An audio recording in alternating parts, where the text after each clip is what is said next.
The X Factor, where breathing is stride and stride is run in a rating.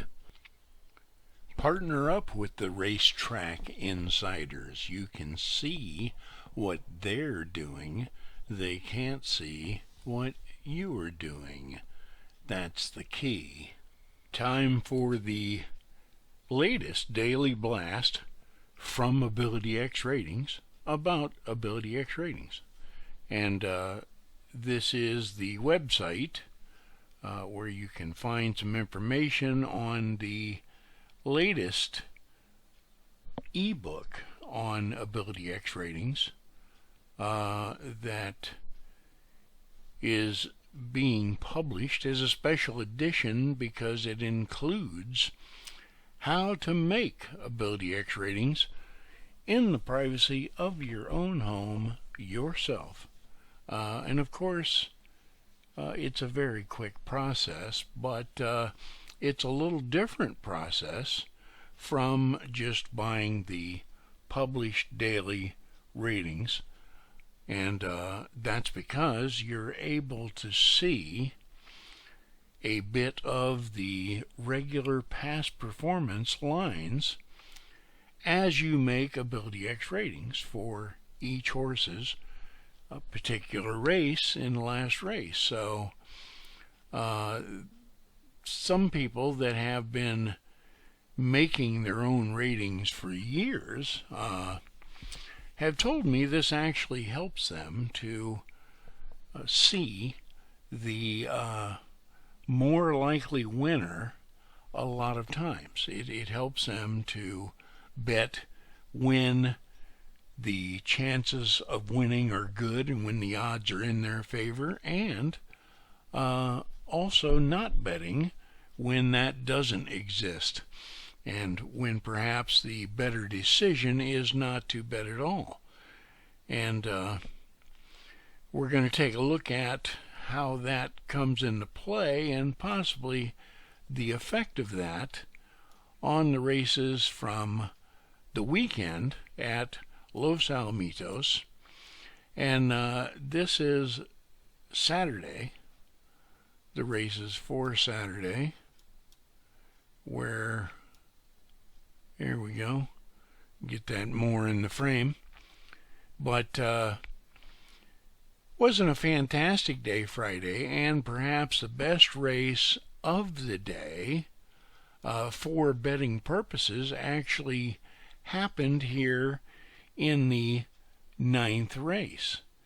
And this is the way it is told to me that this is a little more recognizable, perhaps, by those people that make their Ability X ratings for themselves.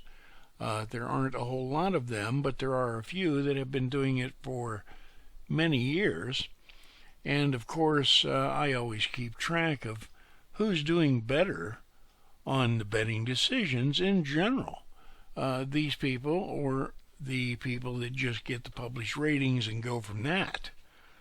So the people that make the ratings themselves, for themselves, seem to have a bit of an edge, and they report that this is the edge, like here in this 9th race.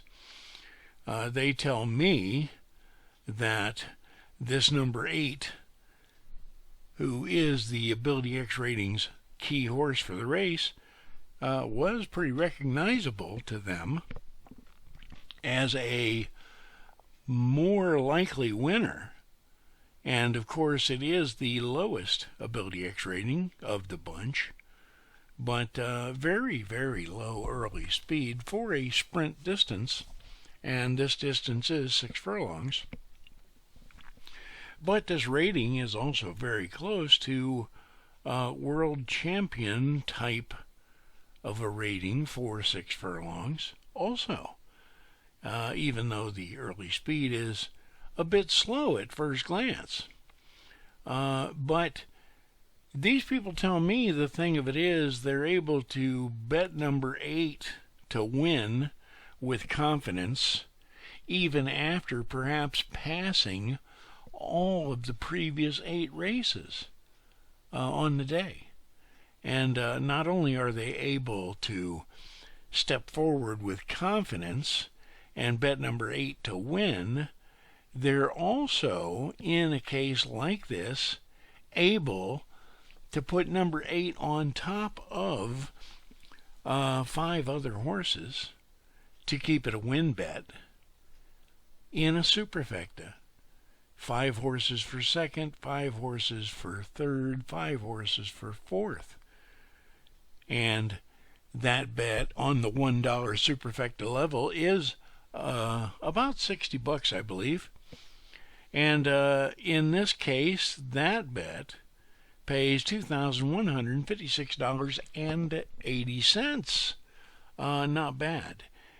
Also, watching the races to see how they actually play out and how the different horses actually run gives you great insight for visualizing future races from the ratings and from your impression of the ratings insofar as they reflect the horse's breathing and that X factor of stride.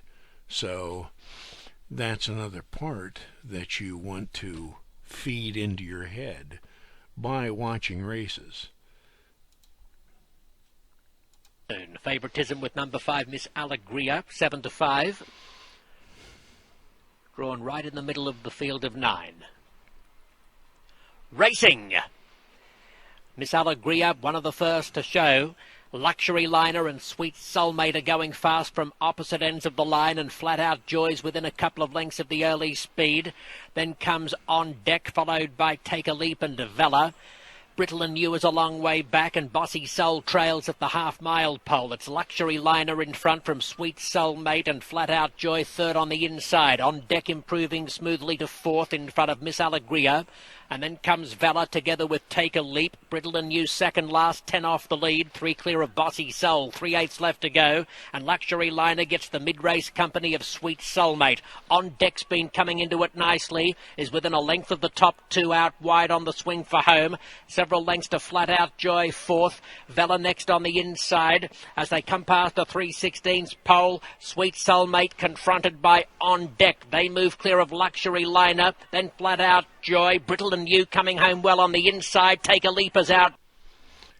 And so far we've seen how the speedy early horses seem to also retire early as they start to suck for wind, and how the others that breathe quite well, like our number 8 here, are able to, from the back of the pack, just run right around everybody on the turn and just continue through the stretch with that nice, equal, kind of efficient, full stride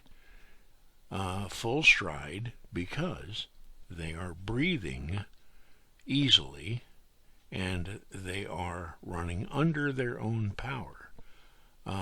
And we'll watch and see how number 8 just continues to move past everyone and comfortably win the race. Let's take a look.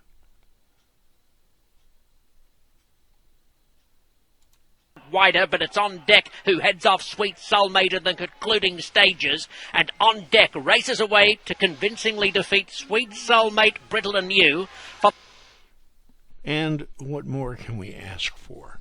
And if the same bettor, of course, someone being a serious bettor that makes Ability X ratings themselves, being able to recognize number 8 as a strong candidate for a win bet, might perhaps put a $200 win bet on number 8 in this race.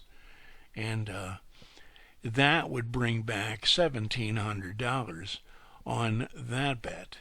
And of course, adding the two together, you're looking about 38.50 back on maybe 260. And if you wanted to multiply this superfecta by 3, you're still under $200, and that is about 6,500, or right up close to it, on that $1 superfecta, one race on the day. And that same thing can help a lot of people out, and it is reported that it does help a lot of people out. Like the very next day, Sunday, where the first 4 races, the first, the second, the third, and the fourth, were won by the Ability X Ratings Simple Pick. And these very same people that make the ratings themselves and have a good amount of experience with that, they report that those simple picks are very recognizable as good ratings for the distance and class, and therefore just very recognizable for stronger bets to win. And on the day, there was a total of 5 simple picks, including the 7th race. Number 3 wins that race.